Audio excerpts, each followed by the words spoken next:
ಕೇಡು ಬರೋ ಕಾಲಕ್ಕೆ ಬುದ್ಧಿಗೇಡು ಗಾದೆ ಮಾತಿನ ವಿಸ್ತರಣೆ. ಕೇಡು ಬರೋ ಕಾಲಕ್ಕೆ ಬುದ್ಧಿಗೇಡು ಎಂಬುದು ಕನ್ನಡದ ಒಂದು ಜನಪ್ರಿಯ ಗಾದೆ ಮಾತು. ಇದರರ್ಥ ಮನುಷ್ಯನಿಗೆ ಕೆಟ್ಟ ಕಾಲ ಅಥವಾ ಸಂಕಷ್ಟದ ಪರಿಸ್ಥಿತಿ ಎದುರಾದಾಗ ಅವನಿಗೆ ಸರಿಯಾದ ನಿರ್ಧಾರ ತೆಗೆದುಕೊಳ್ಳುವ ಸಾಮರ್ಥ್ಯ, ವಿವೇಕ ಅಥವಾ ಬುದ್ಧಿಶಕ್ತಿ ಕುಂದುತ್ತದೆ ಎಂಬುದಾಗಿದೆ.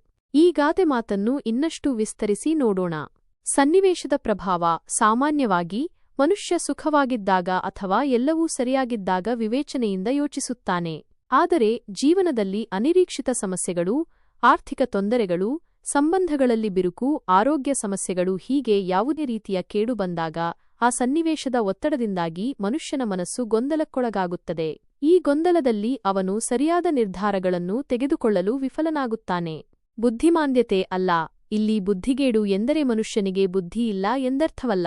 ಬದಲಿಗೆ ಸಂಕಷ್ಟದ ಸಮಯದಲ್ಲಿ ಆಲೋಚನೆಗಳು ಅಸ್ತವ್ಯಸ್ತವಾಗಿ ಸರಿಯಾದ ಮಾರ್ಗ ಯಾವುದು ಎಂದು ತೋಚದೆ ತಪ್ಪು ನಿರ್ಧಾರಗಳನ್ನು ತೆಗೆದುಕೊಳ್ಳುವ ಪ್ರವೃತ್ತಿ ಹೆಚ್ಚಾಗುತ್ತದೆ ಎಂಬುದಾಗಿದೆ. ಕೆಲವೊಮ್ಮೆ ತಾನೇ ತೋಡಿಕೊಂಡ ಸಮಸ್ಯೆಗಳಿಗೆ ತಾನೇ ಸಿಕ್ಕಿಹಾಕಿಕೊಳ್ಳುವಂತಹ ಪರಿಸ್ಥಿತಿಯೂ ನಿರ್ಮಾಣವಾಗುತ್ತದೆ.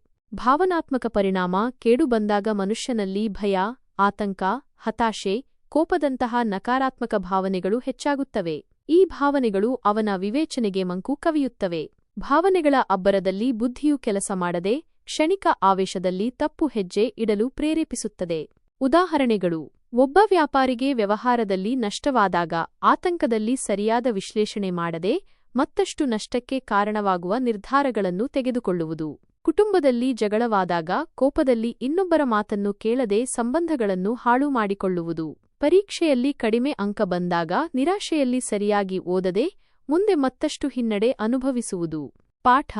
ಈ ಗಾದೆ ಮಾತು ನಮಗೆ ಒಂದು ಮುಖ್ಯ ಪಾಠವನ್ನು ಕಲಿಸುತ್ತದೆ. ಕಷ್ಟಕಾಲ ಬಂದಾಗ ವಿಚಲಿತರಾಗದೆ ಶಾಂತಚಿತ್ತದಿಂದ ಪರಿಸ್ಥಿತಿಯನ್ನು ಎದುರಿಸಲು ಪ್ರಯತ್ನಿಸಬೇಕು. ಆ ಸಮಯದಲ್ಲಿ ಅವಸರದ ನಿರ್ಧಾರಗಳನ್ನು ತೆಗೆದುಕೊಳ್ಳದೆ ಹಿರಿಯರ, ಅನುಭವಿಗಳ ಸಲಹೆಗಳನ್ನು ಪಡೆಯುವುದು ಮತ್ತು ವಿವೇಚನೆಯಿಂದ ನಡೆದುಕೊಳ್ಳುವುದು ಅತ್ಯವಶ್ಯಕ ಎಂಬುದನ್ನು ಇದು ಸೂಚಿಸುತ್ತದೆ.